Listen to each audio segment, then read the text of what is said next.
Бисмиллахир-рахманир-рахим. Hazreti Abul Hasan Харакани деген bir ol зат өткөн.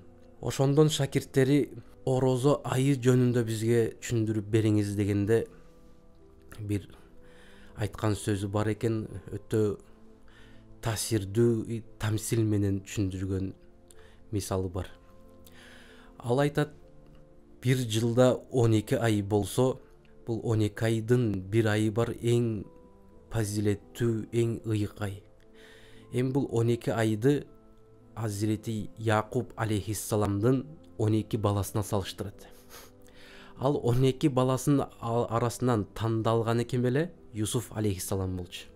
11 баласы болсо, ал Юсуф алейхиссаламга көптөгөн кыйынчылыктарды жаратып, көптөгөн душмандыгын кылып, көптөгөн зыяндарды жеткирип, анын окуяларын билебиз, кудукка салып таштап келип, атасына келип алдашып, кашкыр жеп кетти деген окуяларын дагы албетте баарыбыз билебиз.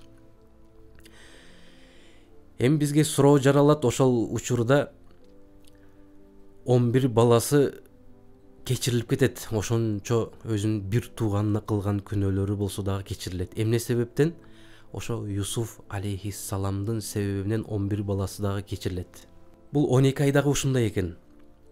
11 айда кылган күнөөлөр, каталар, кемчиликтер бул айдын, орозо айдын себебинен кечирилет. Эмнеге? Бул айда Кур'ан түшкөн. Бул айда кадыр түн бар. Кадыр түндү билебиз, 1000 айдан артыгыраак турат. Ушул себептен 11 айда кылынган бардык каталар, кемчиликтер кечирилип, адам өзүнө кайтат.